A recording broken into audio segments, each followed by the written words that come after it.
in the olden days, there were people who were slaves.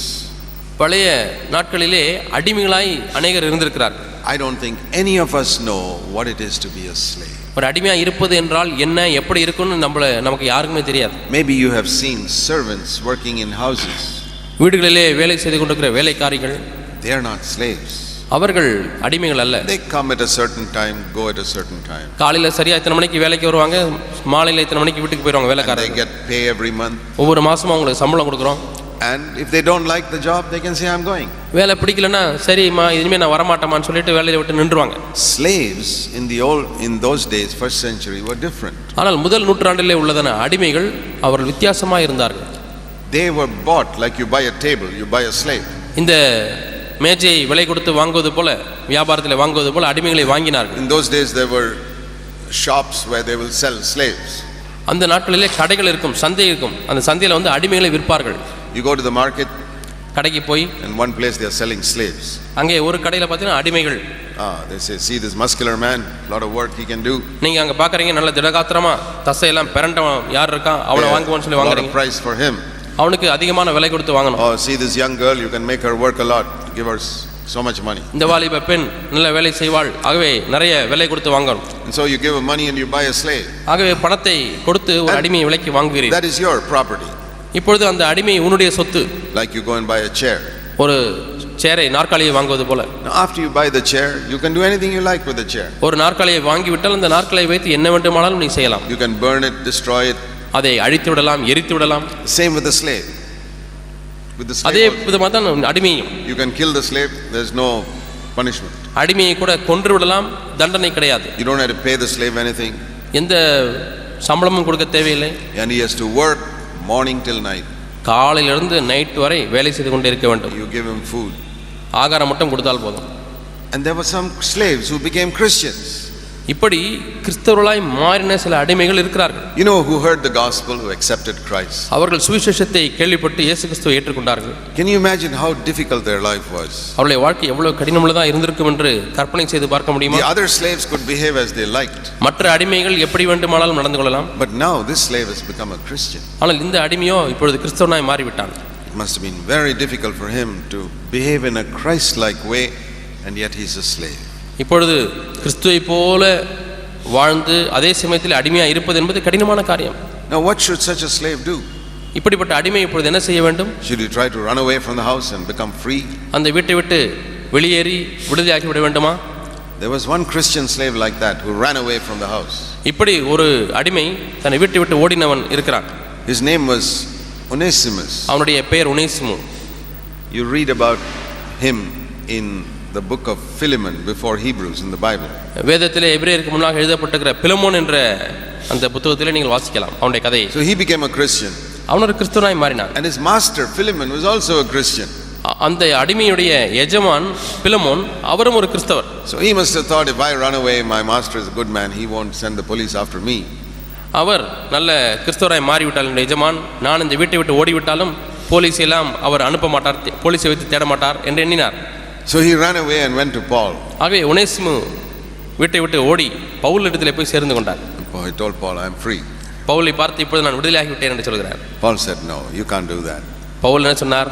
நீ அப்படி செய்ய முடியாது. You are a Christian. நீ ஒரு கிறிஸ்தவன். You must go back to your master. நீ உன்னுடைய எஜமானத்துக்கு திரும்பி போக வேண்டும். So Onesimus, Paul wrote a little letter. ஆகவே பவுல் ஒரு கடிதத்தை எழுதுகிறார். And he wrote to Philemon saying, if Onesimus owes you any money, I'll pay for it. ஒனேசிமு உமக்கு ஏதாவது பணத்தை செலுத்த வேண்டியதா இருந்தால் அதை என்னுடைய கணக்கில் எழுதி விடுங்கள் என்று பவுல் எழுதுகிறார். Onesimus went back. ஆகவே ஒனேசிமு திரும்பி சென்றார். So it wasn't easy to be a slave in those days. அந்த நாட்களில் அடிமையா இருப்பது என்பது அவ்வளவு எளிதான காரியம் அல்ல. But Paul wrote to such people in 1 Corinthians 7. ஆனால் அப்படிப்பட்ட மக்களுக்கு பவுல் 1 கொரிந்தியர் 7ஆம் அதிகாரத்தில் எழுதுகிறார். Verse 21. 21ஆம் வசனம். Were you called while you're a slave? அடிமையாய் நீ அழைக்கப்பட்டிருந்தால் don't worry about it. கவலைப்படாதே. If you're able to become free, do that. நீ சுயாதீனனாக கூடுமானால் அப்படி செய். That means if your master says, okay, you can go free. உன்னுடைய எஜமான் சரி நீ விடுதலையாகி விட்டாய் போகலாம் என்று சொன்னால் then you do it. அப்பொழுது நீ But போகலாம். if you can't become free, ஆனால் நீ சுயாதீனனாக முடியவில்லை என்றால் don't worry about it. அதை குறித்து கவலைப்படாதே. What do we learn from that verse? இந்த வசனத்திலிருந்து நாம் என்ன கற்றுக்கொள்கிறோம்? Nobody sitting here is in such a bad condition like a slave. ஒரு அடிமையை போல அப்படி மோசமான நிலையிலே இருக்கிறவர்கள் யாருமே இங்கு இல்லை. Some of you may think, oh, my condition is very bad. உங்களிலே சிலர் என்ன எண்ணலாம், நான் இருக்கிற நிலைமை ரொம்ப மோசமா இருக்கு. My father is always shouting at me. My எப்ப பார்த்தாலும் எங்க அப்பா திட்டிட்டே இருக்கிறாரு, எங்க அம்மா திட்டிட்டே இருக்காங்க. And I have elder brothers and sisters, they are also shouting at me. அது போதாதுன்னு எங்க அண்ணன் அக்கா எல்லாம் என்னைய தான் திட்டிட்டே இருக்காங்க. But if you were a slave, it would have been worse. ஆனால் நீ ஒரு அடிமையாய் இருந்திருப்பாயானால் இன்னும் நிலைமை மோசமாக இருந்திருக்கும். You are much better than a slave. அடிமையை காட்டிலும் எவ்வளவோ மேலான நிலையில் நீ இருக்கிறாய். So the law, Paul told the slaves, ஆகவே பவுல் அடிமைகளுக்கு சொல்கிறார், don't worry about the fact that you are a slave. நீ அடிமையா இருக்கிறாய் என்பதனாலே அதை குறித்து கவலைப்பட வேண்டாம். Don't compare yourself with the other believers who are not slaves. அடிமையா இல்லாத விசுவாசிகளோடு கூட உன்னை ஒப்பிட்டு பார்க்க வேண்டாம். Because ஏனென்றால் he says, அவர் சொல்கிறார், even verse 22, even if you are a slave in the Lord, you can be free. நீ அடிமையா இருந்தாலும் கர்த்தருக்குள்ளே நீ சுயாதீனன். What does he mean? அவர் என்ன சொல்கிறார்? He says the most important thing is to be free from sin. பாவத்திலிருந்து விடுதலை ஆவதுதான் முக்கியமான காரியம் என்று சொல்கிறார். Jesus said those who commit sin are slaves of sin. பாவம் செய்கிறவன் பாவத்துக்கு அடிமையா இருக்கிறான் என்று இயேசு சொல்கிறார். So Paul is saying you are only a slave of man. ஆனால் பவுல் சொல்கிறார், நீ மனிதனுக்கு மட்டும்தான் அடிமையா இருக்கிறாய். But you don't have to be a slave of sin. ஆனால் பாவத்துக்கு நீ அடிமையா இருக்க தேவையில்லை. So you can be a free man in the Lord. ஆகவே கர்த்தருக்குள் நீ சுயாதீனனா இருக்க முடியும். So even if your home situation is very difficult, ஆகவே உன்னுடைய குடும்ப சூழ்நிலை கடினமான ஒரு சூழ்நிலையா இருந்தாலும், see, some of you may have easy home situations, some of you may have difficult home situations. உங்களை ஒரு சிலருடைய குடும்பமானது மிகவும் லகுவாக சொகுசாக இருக்கலாம். ஆனால் சிலருடைய குடும்ப சூழ்நிலை மிகவும் கண்டிப்பானதாக அல்லது காட்டமானதாக நெருக்கமானதாக இருக்கலாம். Especially those young people who come from Hindu homes. குறிப்பாக இந்து பின்னணியிலிருந்து வந்திருக்கிற வாலிப தம்பிமார்கள் தங்கைமார்கள், Very difficult for them. அவங்களுக்கு மிகவும் ரொம்ப கஷ்டம் வாழ்க்கை. I once visited a Hindu home in Bangalore. ஒரு முறை நான் பெங்களூரிலே உள்ளதான இந்து குடும்பத்தை சந்தித்தேன். Somebody invited me and I went there. யாரோ என்னை அங்கே கூப்பிட்டிருந்தார்கள், நான் அங்கே போயிருந்தேன். And they were celebrating some Hindu festival there at that time. அந்த நேரத்திலே அவர்கள் ஒரு இந்து பூஜையோ அல்லது ஒரு இந்து பண்டிகை கொண்டாடினார்கள். So when I went there, நான் அங்கே போன பொழுது I saw what all was going on, all the flowers they put in front of the idol and all that. அங்கே விக்கிரகத்தை வைத்து அதன் முன்னாக மலர்கள் எல்லாம் தூவி பூஜை செய்து கொண்டிருந்தார்கள். And I was not very keen on staying there for too long. அங்கே நீண்ட நேரம் தங்கி இருப்பதற்கு எனக்கு விருப்பமில்லை. I just spent little time because the man invited me and then I went off. அந்த மனிதன் கூப்பிட்டபடினால கொஞ்ச நேரம் இருந்துவிட்டு நான் போய்விட்டேன். But I learned something that day. ஆனால் அன்றைக்கு ஒரு காரியத்தை நான் கற்றுக்கொண்டேன். How difficult it is for a Christian young man or woman to live in such a home. அப்படிப்பட்ட குடும்பத்திலே ஒரு கிறிஸ்தவ மனிதனோ மனுஷியோ வாழ்வது எவ்வளவு கடினமாக இருக்கும் என்று நான் எண்ணி பார்த்தேன்.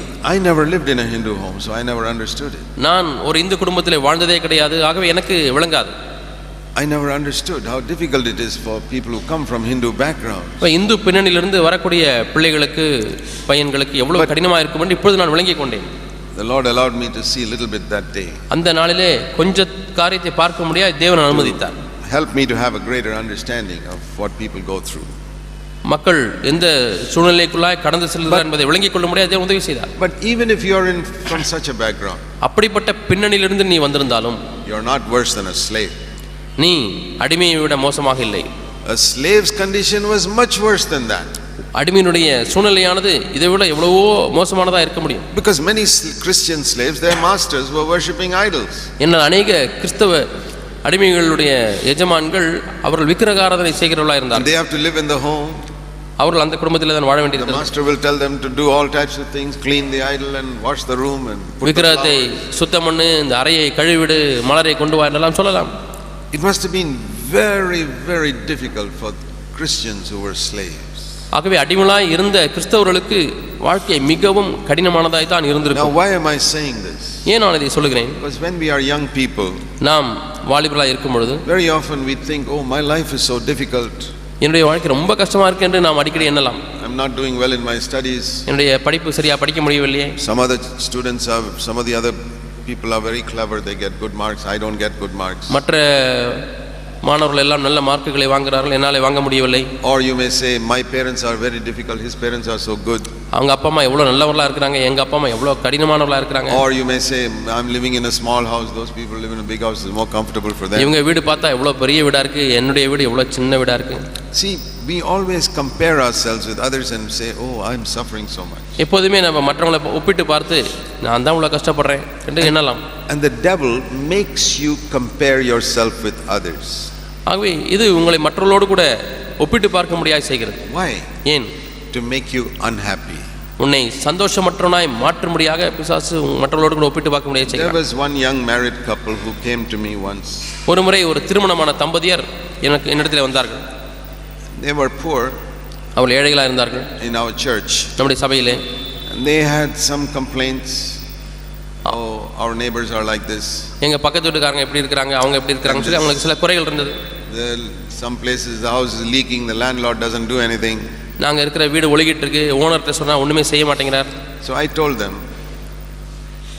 நான் அவர்களுக்கு சொன்னேன். I said about half a mile from here there is a slum. இங்கிருந்து அரை மைலுக்கு அப்பால் ஒரு சேரி இருக்கிறது. In Bangalore. பெங்களூர்ல. I said I want you to go and walk through that slum for half an hour and come back to me. அந்த சேரியிலே அரை மணி நேரம் நடந்து விட்டு ஒரு வாக்கிங் போய் விட்டு இங்க வாங்கன்னு சொன்னேன். Just look around. சுற்றுமுற்றும் பார்த்து விட்டு வாருங்கள். So they went there. அங்க போனாங்க. They walked around the slum for half an hour. அரை மணி நேரம் அந்த சேரியில சுத்தி சுத்தி நடந்தாங்க. They came back to me. திரும்பமா என்கிட்ட வந்தாங்க. I said, do you have any complaints now? இப்பொழுது உனக்கு குறை எதுவும் இருக்கான்னு கேட்டேன். No brother. இல்ல பிரதர்னு சொன்னாங்க. No complaints now. We have got a good house. இப்போ எங்க இருக்கிற வீடு எவ்வளவு நல்ல வீடு என்று சொன்னார்கள். Neighbors are all good neighbors. எங்களுடைய பக்கத்து வீட்டுக்காரங்க ரொம்ப நல்லவங்க. How everything changed so quickly. எப்படி இவ்வளவு சீக்கிரமா எல்லாம் மாறிவிட்டது? Because now they saw how hundreds of other people are living. இப்பொழுது நூற்றுக்கணக்கான மற்ற மக்கள் எப்படி வாழுகிறார்கள் என்பதை இப்பொழுது இவர்கள் பார்த்து விட்டார்கள். Till then the devil was only showing them all the rich people and the people living in comfort. இதுவரை பிசாசு இவர்களை பணக்காரர்களையே காண்பித்து விட்டான், வசதியாக வாழ்கிறவர்களே கண்களுக்கு காண்பித்து விட்டான். I told them to go and look at some other people who are not living like you. மற்ற மக்கள் உங்களைப் போல வாழாத மற்ற மக்களை பார்க்க சொன்னேன். So very often the devil will always make us say, see, that person has got something better than you. அடிக்கடி பிசாசு அவனுக்கு பாத்தியா எப்படி இருக்கு, இவனுக்கு பாத்தியா எப்படி இருக்கு அப்படின்னு சொல்லி காண்பித்து கொண்டே இருப்பான். You don't have to go to a slum. நீங்க சேரி பகுதிக்கு போகணும் தேவையில்லை. You think about the life of a slave in the first century. That's enough. முதல் நூற்றாண்டிலே வாழ்ந்த அடிமை அவனுடைய வாழ்க்கை எண்ணி பாருங்கள், அதுவே போதும். Think if you were a slave in the first century. நீ முதல் நூற்றாண்டிலே வாழ்ந்து கொண்டிருக்கிற ஒரு அடிமையா இருந்தால் எப்படி இருக்கும்? And you are working in somebody's home. யாரோ ஒருடைய குடும்பத்திலே வேலை செய்கிறாய். You are never going to get any pay. அதற்கு வேலை செய்வதற்கு எந்த சம்பளமும் கிடையாது. You can't ask for a new sari or a new shirt or எனக்கு புது புடவை வாங்கி தாங்க, புது சட்டை வாங்கி தாங்கன்னு கேட்கவே முடியாது. If the master feels like it, he'll give you. If he doesn't feel like it, he won't get it. கொடுக்கணும் போல நினைச்சா கொடுப்பாரு, இல்லாட்டி கொடுக்க மாட்டார். And you are a Christian. நீ கிறிஸ்தவனா இருக்கிறாய். How difficult it must have been. எவ்வளவு கடினமா இருக்கும் வாழ்க்கை. You know, when Jesus comes back, இயேசு மீண்டுமாய் திரும்பி வரும்பொழுது we will meet some of these slaves who were Christians in the first இந்த century. முதல் நூற்றாண்டிலே அடிமையா இருந்து கிறிஸ்துவா இருந்த அநேகரை நாம் இயேசு வரும்பொழுது சந்திக்க போகிறோம். And I tell you, I am going to sit with some of them and listen to their testimony. நான் அப்படி அங்கே பரலோகத்துக்கு வரக்கூடியவர்களோடு கூட உட்கார்ந்து அவளுடைய சாட்சியை நான் அங்கே கவனித்து கேட்க போகிறேன். I would like to listen to the testimony of those slave Christians more than the rich Christians. மற்ற கிறிஸ்தவர்களை காட்டிலும் இந்த அடிமையாய் வாழ்ந்த கிறிஸ்தவருடைய சாட்சியை நான் கேட்க போகிறேன். Because I say in such difficulty you live for Jesus. That is amazing. இப்படிப்பட்ட கடினமான சூழ்நிலையிலே இயேசுவுக்காக நீ வாழ்ந்தாயே, அவ்வளவு வியப்பாய் இருக்கிறது என்று அவளுடைய சாட்சியை நான் கேட்க போகிறேன். I want to meet Onesimus more than I want to meet Philemon when I go to heaven. நான் பரலோகத்துக்கு போகும்பொழுது பிலமோனை பார்ப்பதை காட்டிலும் ஒனேசிமை தான் நான் பார்க்க விரும்புகிறேன். I'll ask Onesimus, how did you live in Philemon's house? ஒனேசிமே பிலமோனுடைய வீட்டில் எப்படி நீ வாழ்ந்தாய் என்று கேட்க போகிறேன். In the church meeting in the house, you are a brother. வீட்டில் சபை கூடும்பொழுது நீ ஒரு சகோதரன்.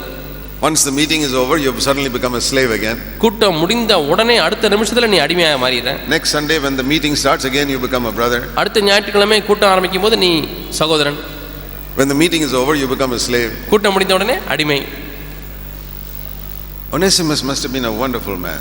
ஒனேசிமு அற்புதமான ஒரு மனிதனாக இருந்திருப்பார். So compare yourself with all these people, how wonderfully they lived for Jesus. இயேசுவுக்காக எவ்வளவு அற்புதமாய் வாழ்ந்தார்கள். இவர்களோடு கூட உங்களை ஒப்பிட்டு பாருங்கள். Never have a complaint against anything. எந்த ஒரு காரியத்தை குறித்தும் குறையே சொல்ல வேண்டாம்.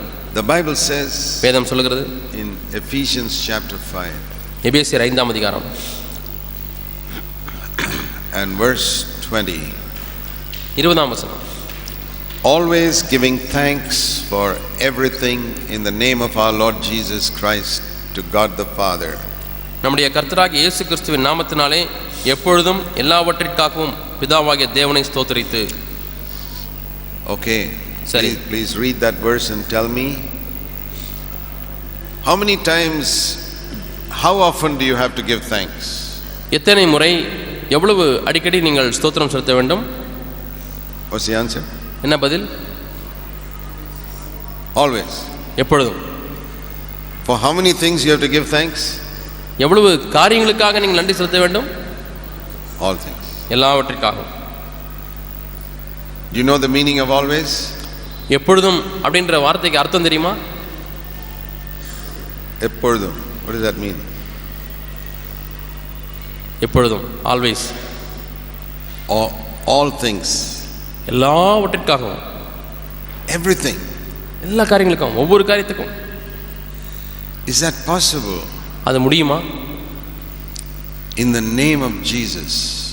இயேசு கிறிஸ்துவின் நாமத்தினால். That means we say, Lord Jesus, you got all authority in heaven and earth. அதனுடைய பொருள் என்ன? ஆண்டவராகிய இயேசுவே, வானத்திலேயும் பூமியிலேயும் உமக்கு சகல அதிகாரமும் கொடுக்கப்பட்டிருக்கிறது. You have made me a slave. That's what those first century slaves will say.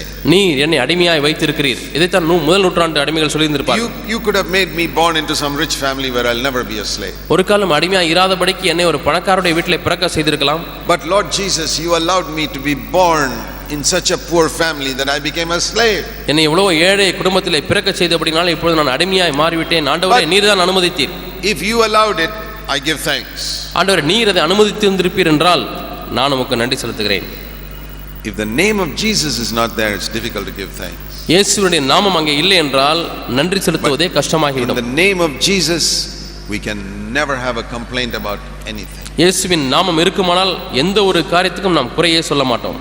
And the wonderful thing is, அற்புதமான காரியம் என்னவென்றால், if you learn to give thanks for all things, your situation may change also. எல்லாவற்றிற்காகவும் நன்றி செலுத்த ஆரம்பித்தால் உங்களுடைய சூழ்நிலையே மாறிவிடும்.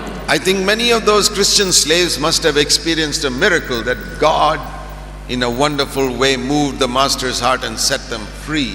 அதில் அநேக அடிமைகள் அற்புதமான அனுபவத்தை அனுபவித்திருந்திருப்பார்கள். தேவன் அந்த எஜமானுடைய மனதை மாற்றி எப்படியாவது விடுதலாக்கி விட வேண்டும் என்று சொல்லி இருந்திருப்பார் எஜமான். You know how God can do wonderful things for you. உனக்கும் தேவன் அற்புதமான காரியத்தை செய்ய முடியும். In your home, உன்னுடைய குடும்பத்திலே, in your school, உன்னுடைய பள்ளியிலே, when you study in a college, ஒரு கல்லூரியிலே படிக்கும் பொழுது God can do all types of miracles for you. உனக்காக தேவன் எல்லா விதமான அற்புதங்களையும் செய்ய முடியும். And you must pray, you must learn to pray in the name of Jesus. இயேசுவின் நாமத்தினாலே ஜெபிக்க நீ கற்றுக்கொள்ள வேண்டும்.